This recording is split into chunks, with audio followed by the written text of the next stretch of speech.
Miss Gabaglita! With Tita Cora and Kapitana Sisa. Same pero iba. We are number 106.7 Energy FM. Panda, huwag mong sabihing radyo. Sabihin mo.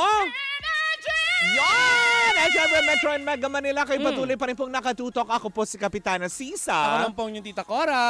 Ito pa rin ang Baklita sa Woo Woo Woo! Hello pa rin po sa inyong lahat dyan. At syempre sa mga nanonood via our social media platform on Energy FM. And of course, sa mga Sisu, mga taga-Sisu group, ayan, dyan sa may Panay Avenue. Hello po sa inyong lahat, especially ang Clara Ole!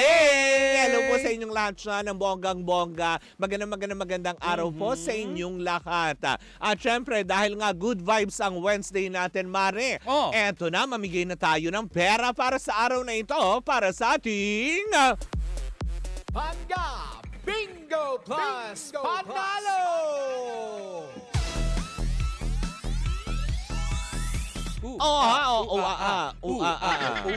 Nicole, yan. Oo. Pasok si Bingbing. Yan. Yes. Perfect. Hindi Nicole, ba? yung video, ipasok ang video. Ipasok na ang video. Ayan. Ayan. Pinasok na natin, Nicole. Na nakakaloka to the highest Ayaw level. ni Nicole na siya ang pumasok sa fishbowl. At siya ang halukayin dito. Ayaw niyang ipasok ang ulo niya sa fishbowl. Ganon, no? Oh. Nicole, eto na ang numero. Ang numero para sa programang Baklitas, paikuti mo na ang puting bola. Ay, eto na. Pakak. Ang numero para sa programang Baklitas ay 35. Wala kayo ba pwedeng gawin kung di tatandaan lamang ang numerong 35. Kasi mamaya sa programa ni Kuya Chico, wala kayo iba pwedeng gawin kundi antayin lamang ang kanyang hudyata kung saan pwede kayong tumawag, di ba? Dahil sa kanyang programa, magpapaikot siya ng ruleta at may iba-iba programa na nandun sa ruleta. Kung sakaling, Hindi si Nicole ang paiikutin sa ruleta. ang ruleta. Ang ruleta lang. At hindi mo siya babatuhin ng parang ganun lobo, di ba? Kung hindi ang ruleta na may mga programa. At kung sakaling at kung sakaling matapat sa programang Baklitas, kailangan mong masambit ang 35 para makuha mo ang 500 pesos on air plus 500 pesos online kung sakaling ikaw din naman ang papalarian na makakuha ng number 35. At syempre, paalala pa rin po natin sa lahat, hindi ba? Game responsibly. Gaming is 21 years old and above. Only. Keep it fun. Game responsibly. Pero sa ibang istasyon. Diba? Diba yung mga ganon? Dito lang sa Energy. Sa Energy FM, maiintindihan nyo yung commercial. Hindi kagaya nung charota. Ay! Wala. Pero, ayan, kung wala ka pang Bingo Plus app sa inyong mga cellphone, mag-download ka na dahil may bago silang exciting game, ang Pinoy Drop Ball. Na inyong kagigiliwan yan. Ulitin lang namin, gaming is 21 years old and above. Keep it fun. Game responsibly. Mare, itik na rin natin yung opportunity na pasalamatan ng ating mga panggan na nanood. Salamat. Nanood sa ating pinaka-last episode ng podcast. Diba? Maraming salamat po, of course, sa Baklitas. Sa Baklitas. Sa Kay Bingo Sir Chan. Plus. Sa Baklitas. Kay Sir Pinasalamatan ng sarili. Bakit nagpasalamat ako sa sarili ko? Hindi ba dapat kay Sir Chan? May giliti ako, Chan. Sir Chan. Huwag Chan. Klaka. But anyways, mga panggayan po muna ang ating Pangga Bingo Plus Panalo. Hatid yan sa atin ang Bingo Plus, Bingo sa saya, plus sa panalo. Bye, Takors. Yan. Bye. Ay, si Bingbing pala Si dapat. Bingbing lang, hindi ako kasama. Si Bingbing pala dapat yung binababay Oo ko nga. to the highest level. Pero nako, eto na. Oo Meron ka nga. ba mga gustong Parang batiin? Iba yung tumutugtog talaga. Talaga ba?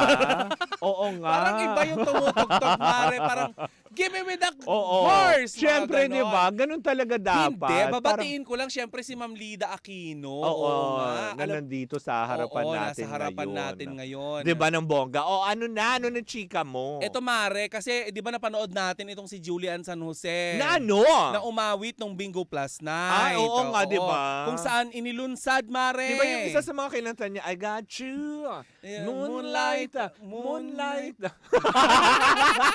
Baka iba. Moonlight. Man, moonlight ng moonlight yun. Oo. Diba? Pero eto na nga, Mare, ang nakakaloka. Oh. Dahil nasasangkot si Julian San Jose ngayon sa kaliwat ka ng pambabash. Dahil Usap-usapan ngayon online ang kumakalat na video na naging concert sa loob ng isang simbahan. ay, parang mali naman yun. Sa video, Mare, makikita ang pag-awit ni Julian San Jose ng Oo. Dancing Queen. Oo. Matatandaan na nangyari ito para sa sa event. Oo. Ayan, naharana para kay Maria by Oo. Heavenly Harmony in Concert nitong October 6, 2024 Uy. sa Nuestra Oo. Señora del Pilar Oo, Shrine oo. sa Mamburao Occidental, Mindoro, na kung saan si Julian San Jose Oo. ang isa sa mga Uy, nag-perform. Mare, hindi nag-react ang CBCP. Eto na nga ang nakakaloka dahil Oo. hindi lang yun ang mga kinanta niya. Sa loob ng simbahan nila ginawa Edge yung of Glory Ah? ni Lady Gaga sa Oh. altar ng Oh my simbahan. goodness. Papaano mo naman anuhin yun? Sino kaya yung organizer niyan? Hindi, at saka worldly song yun Bakit eh. pinayagan sa loob ng church gawin yung... Pwede siguro sa labas maintindihan ko. Entrance, Mari, Dancing Queen, Diba? harana para kay Maria. Ano si Maria? Nagsayaw ng Dancing Queen? Nakakaloka. Parang si Maria na pariwara. Hindi, bakit ganun? Uy, Mare. Oo. Diba? Sorry hindi naman ako Hindi, mali talaga yun. Hindi ako relihiyosong, sabihin mo yung talagang sobrang religyoso, Ang Mare. pinapasayaw ay Santo Niño, hindi si Maria. Hindi, kasi hindi. Loob mismo kasi ng simbahan. Sa It's altar.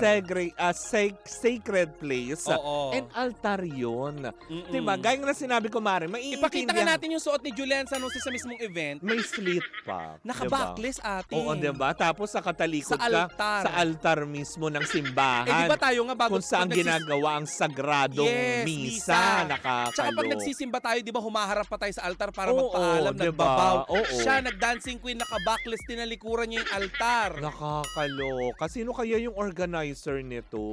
Hindi, parang Hindi, bakit Hindi ba- tsaka bakit pinayagan din ng local government? nasa loob ng simbahan. Oo, kasi sabi ko nga 'di ba? Kasi nga 'di ba ngayon very very sensitive ang CBCP diyan, 'di ba? Kasi nga may mga pari nga lang na Mm-mm. alam mo 'yon na nagiging influencer, medyo cautious na diyan talaga ang Ay, alam mo Diba? ba, Oo.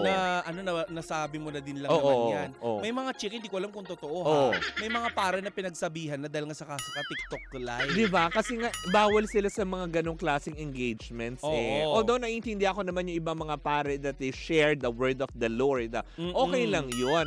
Pero yung mga ganitong aspeto na mag-concert, first time kong narinig, Mare. Mm-mm. Nag-set up kayo sa loob mismo ng simbahan. May mga strobe lights sa mismong altar, diba? Mare. Ipakita nga ulit natin, Nicole. Nakakaloka Ayan. yun. Ay, nakikinig ngayon ang aking mister na hindi magugustuhan ang ginawa. Oo. Ayan o. Yan, diba? Sa altar ng simbahan, Mare, tignan mo naman. Ang Hindi. Panginoon ay nasa likod niya. Hindi, tsaka kasi lugar yan para sa sagradong misa na ginagawa ng mga, alam mo yun, may katungkulan, lalo pat, alam mo yun, may kinalaman sa ating Panginoon. Uy, alam mo ba, nakita ko sa comment section, may mga deboto Oh. na hindi talaga nagustuhan ang nangyari na Maski yan. naman ako, Mare, nakita ko lang ngayon yung picture, talagang, oh my gosh, sa loob talaga ng simbahan. Yung kasuotan ni Julian San Jose, doon ako na na windang. Diba? Ipakita nga ulit natin. Wala rin bang nagsabi na wag natin gawin? Kasi Mari, 'di ba? Itong event na to ay harana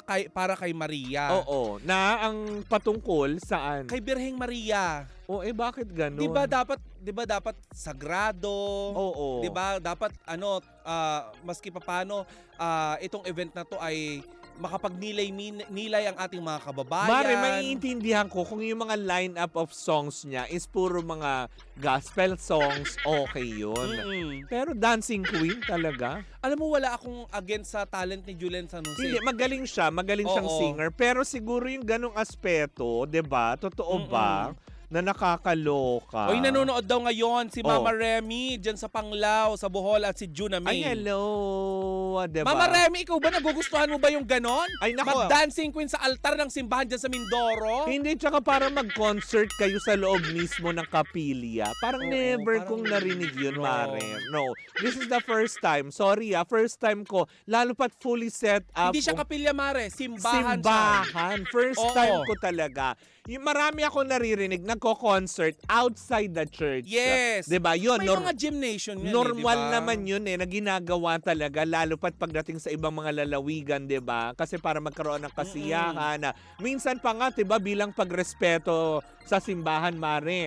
'Di ba? May mga ginawa yung stage yung altar, my God. At saka malapit na sa yung legs naman, nakalabas naman yung Oo, tsaka slit. yung slit na napakataas. Marami magsasabi at magtataas ng kilay sa amin bilang kami po ay mga sagradong Katoliko, mga Kristiyano po kami. Ni Sisa na palasimba kami, Oo. 'di ba? Hindi Kumbaga, po kami nagmamalinis dito. wala. O, makasalanan kami. Bakla nga kami, Oo. 'di ba? Pero marunong kaming rumispeto Oo. sa, alam mo yun, pananalig, sa paniniwala ng mga tao, lalo pat may kinalaman sa relihiyon.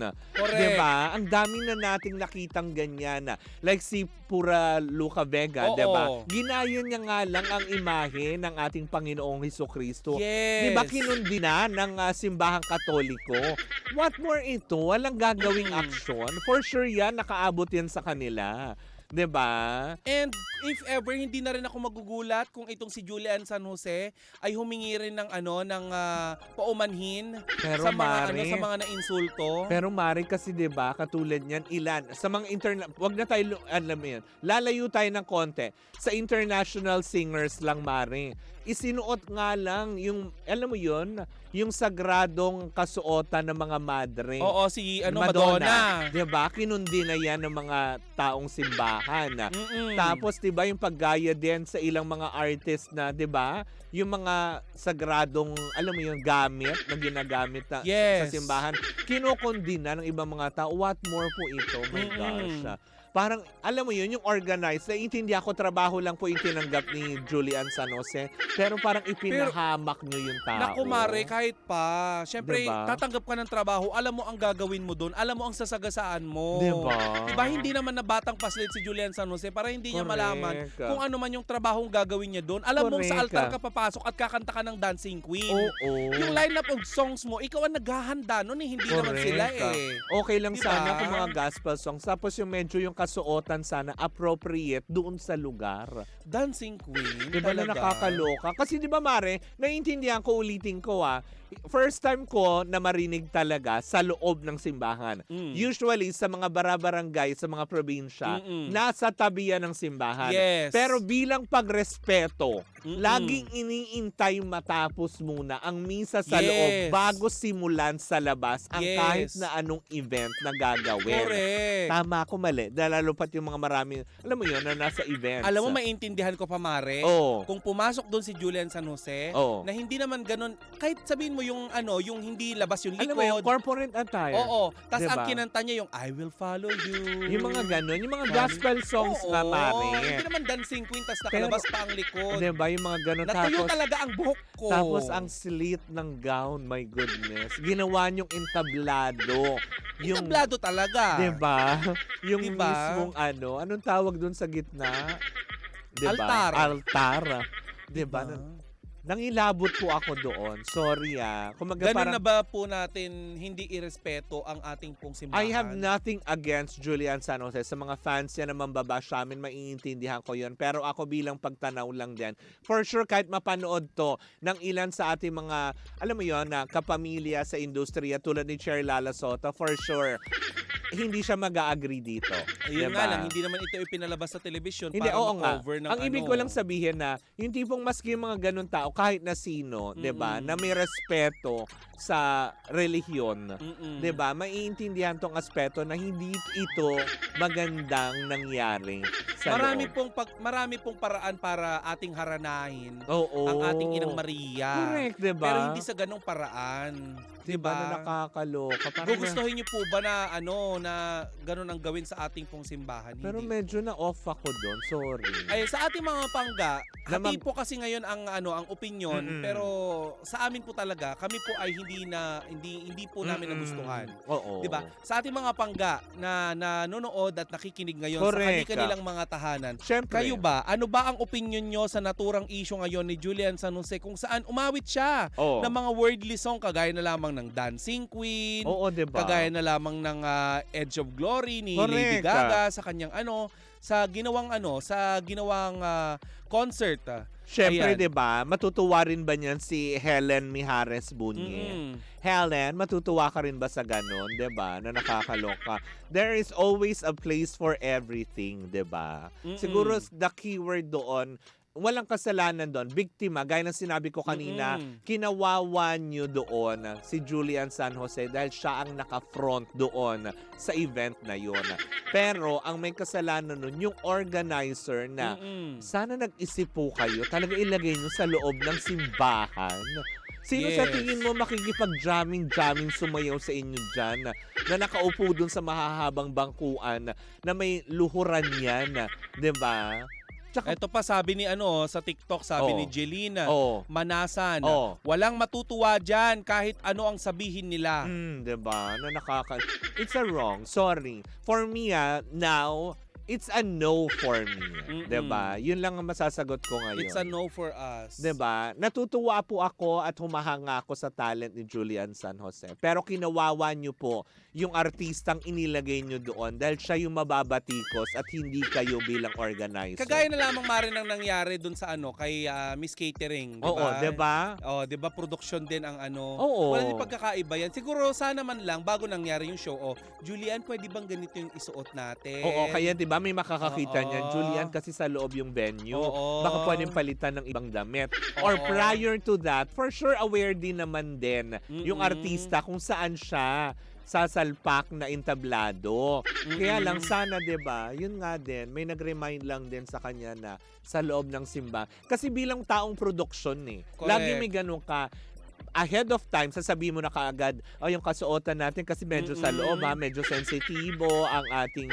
venue sa loob ng Correct. simba. Dapat ni-remind yung artista Mm-mm. about it, 'di ba? Kasi syempre bilang artista din naman, 'di ba? Sasalpa ka lang naman Kung Correct. magsasampa ka lang din naman once na ikaw na yun. Kaya lang, Alam mo, hindi natin maintindihan, Mare, kung bakit talaga sa altar ginawa. May dahilan po ba? Ito ba'y umuulan po ba sa labas?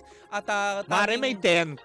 Ayun, Kahit pwede umuulan naman. sa labas. Diba, dahil ganito kalaking event ito ng simbahan, siguro man pwedeng gawan ng paraan na hindi mismo sa altar gawin yung ganun. Tsaka naglagay kayo ng scaffoldings para doon sa mga ilaw na kakabit. My gosh, hindi nyo na talaga nirespeto yung altar. 'Di ba? Altar 'yun. Maintindihan ko, Mari, kung medyo umusod kayo ng konti at naglagay kayo ng mini stage. Pero hindi pa din dahil nasa loob kayo ng simbahan. At yung kanta ay Dancing Oh, Queen. nakakaloka. Edge of Glory. Oo. 'Di At ba? iba pa. Well, alam mo yon, we won't mind kung marami mambash sa amin ngayon, 'di ba? Dahil opinion namin yun, may opinion ka rin din at irerespeto namin yan. Sa amin lang, uulitin lang namin. For now, it's a no for us. Yes. Ekis sa amin yan. For sure, hindi rin magugustuhan ito ng iba nating kababayan. Ngayon nga lang at nagbabasa ako ng mga komento sa ating sa ating YouTube sa ating TikTok. TikTok account. Oo. Nakikita ko na karamihan sa ating mga pangga na nanonood ngayon sa atin Mm-mm. via TikTok ay hindi nagugustuhan ng mga ganitong klase ng gawain. Correct, diba? Na nakakaloka itis. But anyways, good luck na lang din, Yung diba? mga taga Mindoro kaya, Mare. Oo. Ayan, comment below nga sa mga taga Mindoro na nakapanood ng event. For sure, nag-enjoy naman kayo dahil nakita nyo ng diba, si Oo. Julian San Jose.